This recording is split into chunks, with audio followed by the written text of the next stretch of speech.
Balance isn't about standing still. It's not about splitting time perfectly between work and life. That's a myth.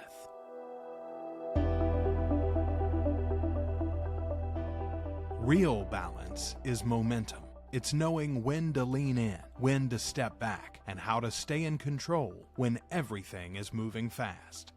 Brian Manning built his success by rejecting the outdated idea of balance and embracing something better, alignment. The ability to go all in on big goals without losing what matters most. This is Balance in Motion, a new way of thinking, a new way of living. Because the people who achieve the most aren't looking for balance. They're mastering the flow. Let's get into it. Welcome to our podcast, Balance in Motion. I am ecstatic to have a new guest here today. Doesn't need much of an intro, but we're going to do a great intro for him. René Rodriguez, welcome to Balance in Motion. I am just over the moon to have you here today. Thank you so much for your time. I'm excited to be here, man. We have talked, you've talked about this, we've talked about this, and I have just found so much joy in watching you implement your brand and getting clear on it, and it's just getting better and better, man. So to me, the honor is mine, brother. Thank you. I appreciate that. Well, before we get started, I'd love to just run through your bio real quick so that people aren't familiar with you, they know who you are. So let's see. So consider we'll do the short version. We'll do the short version. I'm going to do my abbreviated version of your bio. Perfect. How's that? Even better. I like that better. For 27 years, René's been researching and applying behavioral neuroscience to really solve some of the toughest challenges in leadership, sales, and change. He's a CEO of multiple companies. He has keynotes that he does constantly, boot camps, workshops, a proprietary workshop called Amplify. If anyone has not done Amplify, he doesn't even know I'm going to say this, but I highly suggest you go in there. It will be life-changing for you. It really helps you create your value propositions and just learn about how to create your beautiful picture of life. Audiences have described René as powerful, authentic. I know when I've seen René speak, you could almost hear a pin drop. It's just phenomenal. He's an author of Wall Street Journal best-selling book, Amplify Your Influence. He shared the stage with some incredible people, Ed Milet, Gary Vee, Tony Robbins. Just cannot say how ecstatic I am to have you here today, René. Welcome to our podcast. Thanks, brother. Looking forward to it. My pleasure. So, I really feel like life is just a journey that we're all going on. And you and I have talked about this because you helped me create the concept of our podcast here. And I just really think that balance is just such BS. We're all struggling. We're trying to navigate our way through life. We're struggling with trying to figure out work and success, personal time. And it always just feels like the pendulum is shifting. And on one side of the pendulum, you have work and you're just trying really hard to be successful or whatever level of success you're trying to accomplish and really whatever that means to you. And then you move into your personal side, and we're all trying to find this kind of flow in between the two. And, if we look at social media, it's just like this great facade of how perfect it is. But my goal on the podcast is really for us to kind of peel back the onion and just acknowledge that we all really are struggling, and it's really challenging for us to figure this all out and find a good flow, for what we'll call it, in between balance or flow in between personal life and business. So that's kind of my goal for here today, is to talk with you and find out, how do you find your flow and what really works for you? And I think we're all just trying to figure out what works for everybody individually. Yeah. So right. Well, I think your take on it has been one of my favorites, because we've had this conversation about balance, and you said balance is the equal distribution of energy across all platforms or all things. Right. And I was like, but it's this navigation of the reprioritization as life ebbs and flows, and you live it. And so for me, the unattainable nature of balance, and I think people, and I think words matter, right? I really do. And so when you're saying the word balance, what does that mean? And so, okay, so does it have to be balanced, or does it, the words I use are harmonious or integrated? Yep. And, you can't have music that's balanced. It's got to offset each other. Food can't be perfectly balanced. You have to offset flavors, and there's a harmony that's achieved through that. But I think you have to be able to ebb and flow. Even from a science perspective, your values don't shift. They're locked in by age 21, but they can reprioritize throughout life. And so, we always ask the question, have you done anything big in life? Big goal. And they go, yes. I say, great. Keep your hand up if you did it balanced, and no hands stay up. Right. Yep. So it's this, I think it's a misnomer. And I think, being able to redefine it and rethink it, I think can make the process a lot easier to digest. Absolutely. So, you're constantly speaking, coaching, doing workshops. How do you sustain that level of output without getting burnt out? I mean, burnout has to be inevitable, Yeah. but when you're really always trying to run at such a high level, how do you stay at that level without constantly feeling burnt out? Yeah. Well, burnout is a result of trying to control what you can't control. If you enter a profession and you care deeply about that profession, police officer, social worker, that caring takes you to a really high level when it's balanced, right? And I'm say balanced when it's in this high performance. If you think of like a normal distribution, but if your care reaches into a place with things that you can't control, the government, systems, uncontrollable factors, and you're still trying to change that stuff, and you're fighting against things that you can't control, after a while, you start reaching burnout, and that's where you really start experiencing massive amounts of stress. It affects your personal life, your business life, your health. And then at the result of this burnout, you're looking at this and going, what caused this? And it's because I cared. The thing that follows burnout is apathy. Because I'm going to say, okay, for me to not feel this way, I have to stop caring. I do that. But I think that for me, it's maintaining a balance of what I can and what I cannot control, so that I can, for example, flight delayed, the last 3 flights. And I'm there, and everyone's like, the flight delayed. Everyone's freaking out. I'm like, I can't control this. And somebody once told me, I'd much rather be on the ground wishing I was in the air. That's right. Than in the air wishing I was on the ground. And so, hey, I'm good. Let me just get some work done. And people were like, man, that sucks. I'm like, yeah. I'm just like, I don't want to get into yeah, I know this sucks. Because then there's 3 flights in a row with this sucks, and the airports suck. And that becomes my narrative. And all of a sudden my life sucks. I'm like, no, I'm at the airport. I get to go to a cool city.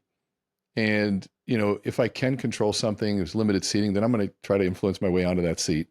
But other than that, I'm not going to worry about it.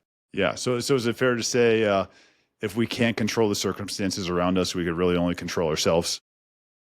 I would add to that say please. that recognize within the circumstance that which you can control, right? Because what's currently happening is out there, but can I control or influence the narrative?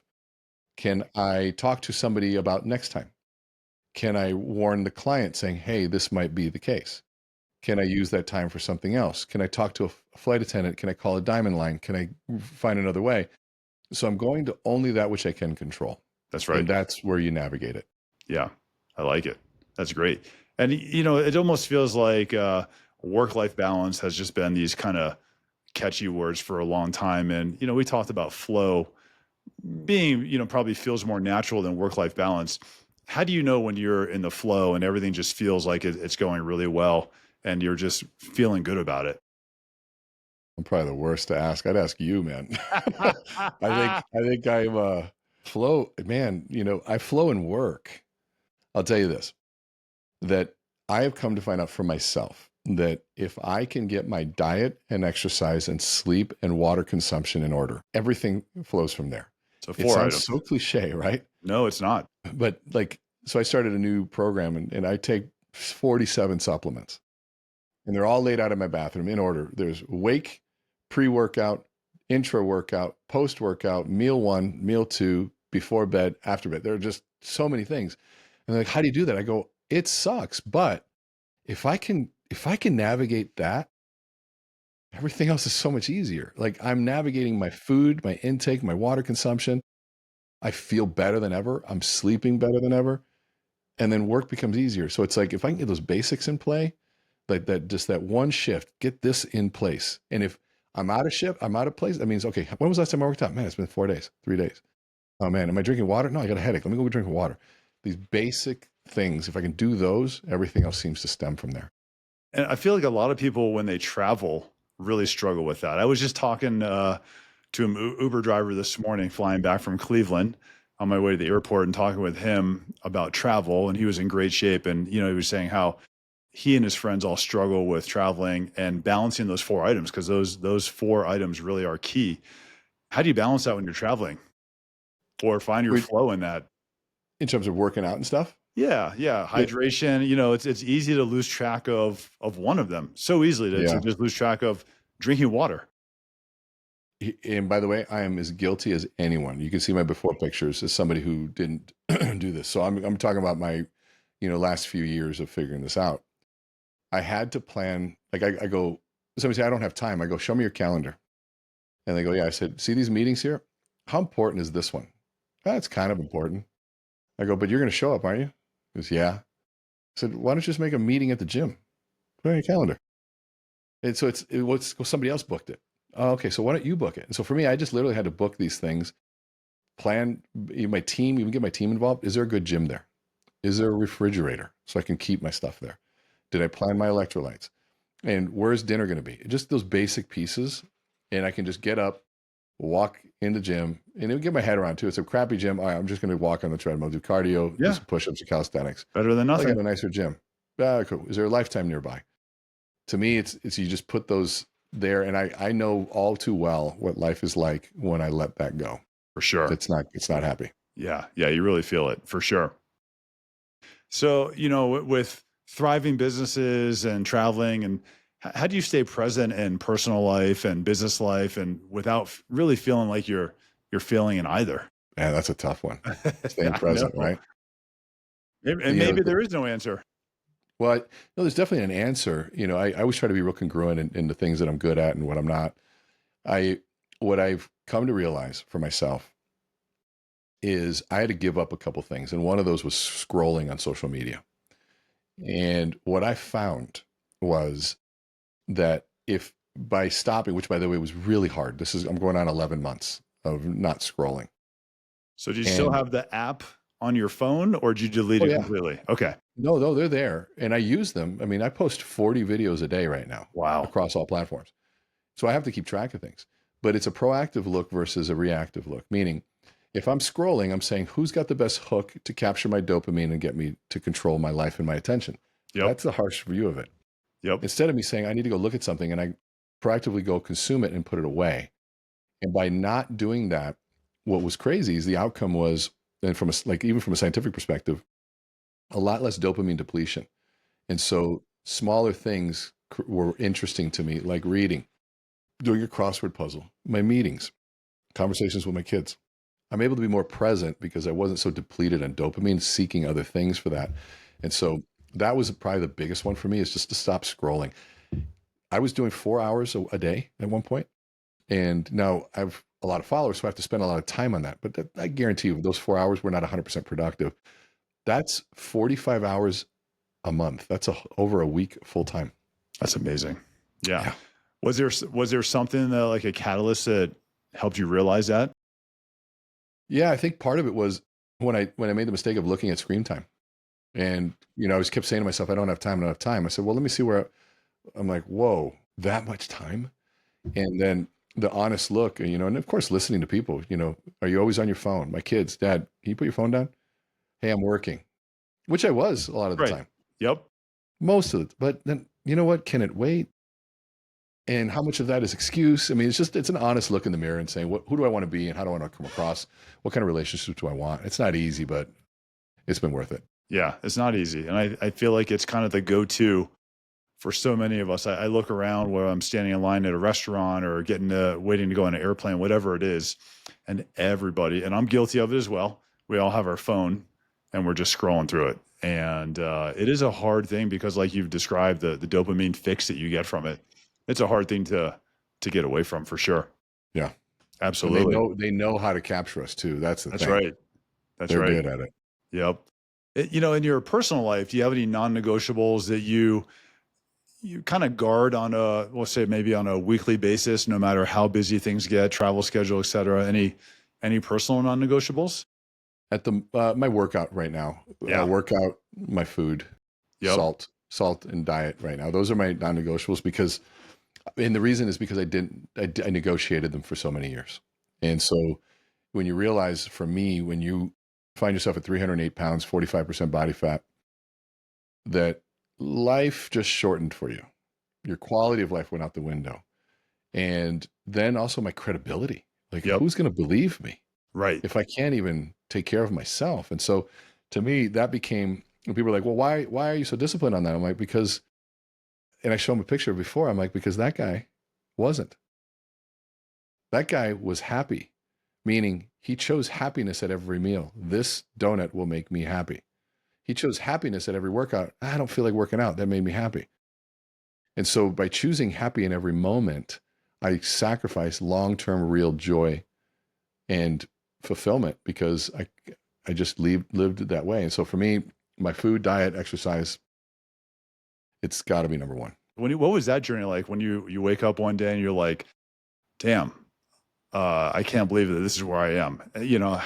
How did that feel? How long did that take to get to a point to where you are satisfied with results? Because here we are, if we look at flow again, there's a pendulum shifting really hard there. You're moving from one side of your comfort zone and diet to another side of changing your diet, workout, and the flow is changing completely, almost probably 180 degrees there. That's very impactful in your life.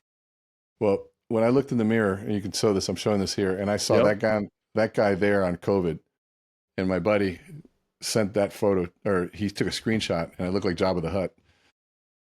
And of course, they canceled all my events. There were no travel, no in-person gathering. I lost 100 events. I called my trainer because I had to look at myself in Zoom every day going, what did I do? And I said, we're going to do it. So it started March 2020. Now we're in 2025, and it's been a journey. And I did it in levels, but when you look at yourself in the mirror and you start realizing that your credibility is being lost, few people close to you saying little things, clients being like, hey, it was just one of those things I just knew it was time. Yeah, got it. So you teach influence all the time. How many people have gone through your Amplify course? About? Oh, man, well over 1,000. So tons of people gone through your courses. You teach influence. A lot of times I feel like influence either starts at home or kind of trickles its way back to personal life. Has there anything you've learned on stage through your coaching and teaching of influence to other people that's really, brought back to your personal life? I don't know if the stage teaches me about personal. The hardest part about stage is that it can create the feeling of grandiosity or things that just really aren't real. Yep. People looking at giving you more credit than you deserve sometimes, holding you to a standard that's not real. And then there's the natural draw to be impressive and to live into the room size. And so I would say that maybe a lot more of my personal tries to influence the stage. Got it. If I were to think about it that way. Yeah. Cool. And I think that, from that perspective, there is a beauty in the privilege that people give you in sitting and listening to you, especially when they have choices.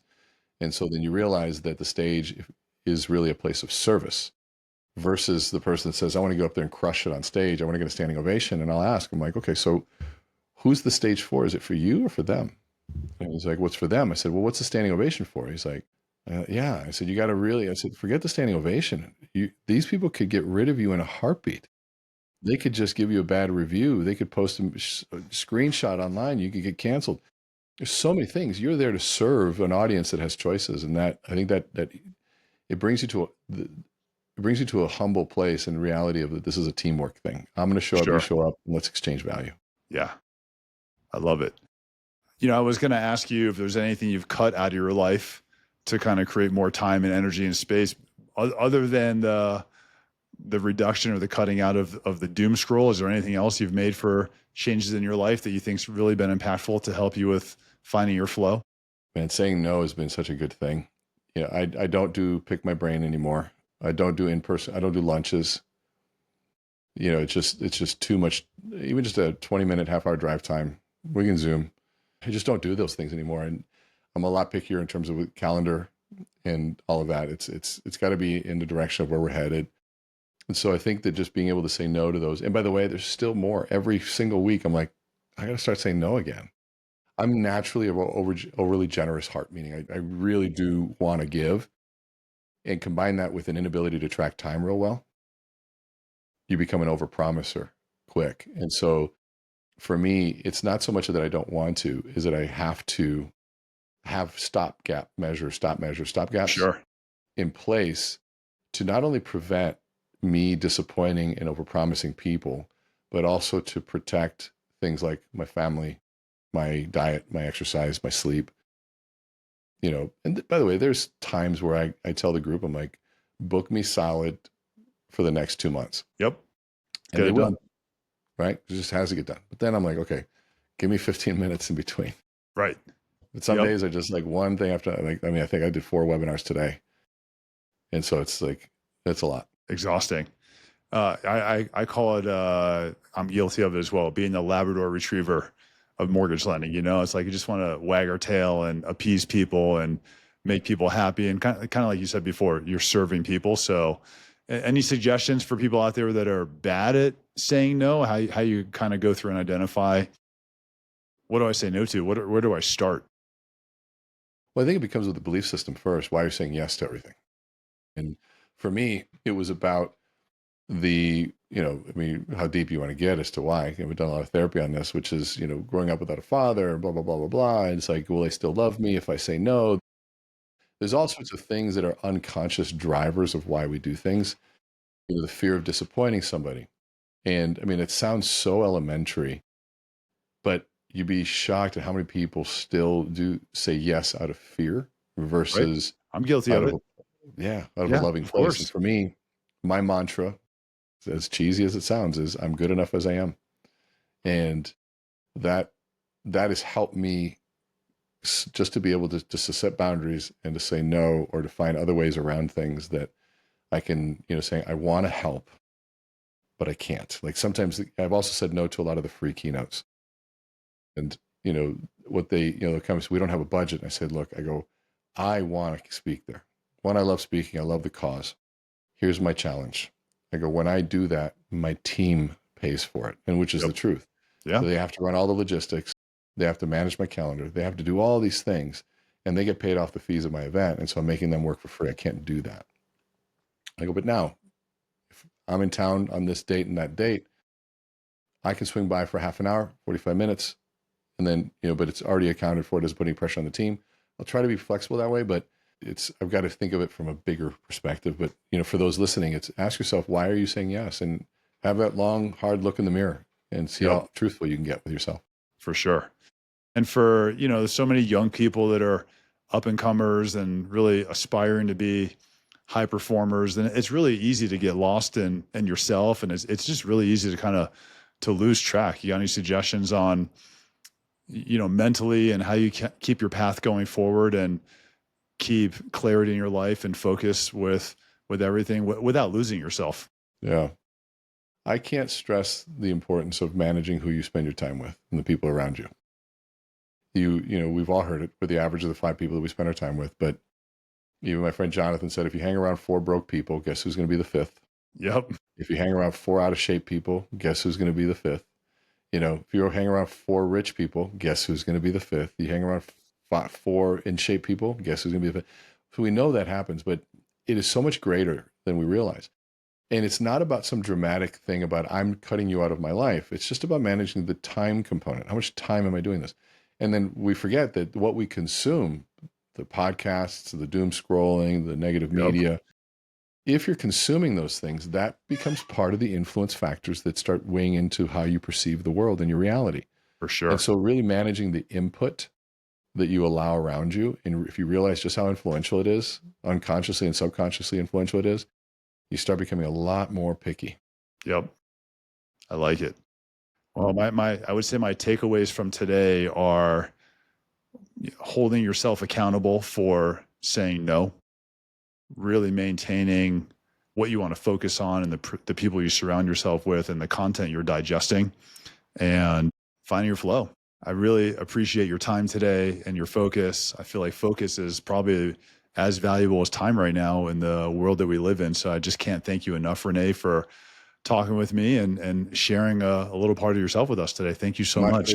It's my honor, man. And I think I want to tell you just the influence you've been on me. And I want you to hear this, because watching you get clear on your message, by default, you become one of those people that influences me, right? Thank you. The amount of time we spent together, listening to your philosophies, how you approach the world.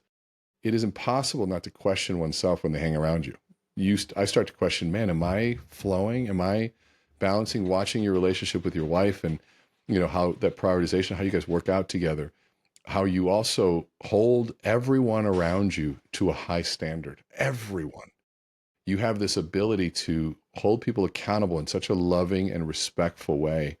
You speak the truth, and just watching how you navigate that and how you navigate the mortgage business in the same fashion. Like everybody on your team, anybody you deal with is of the highest quality. And I think that's a direct reflection of how you approach the world. So one, back at you, man. Thanks for influencing my life and making me better. Awesome. Well, I hear you and I accept your compliment and thank you so much. Those are really wonderful words. Thank you. I appreciate that. I meant them all, brother. Awesome. Well, thank you so much for being on our podcast. And I look forward to connecting again sometime in the future. Always, my friend. Talk to you soon. Thank you.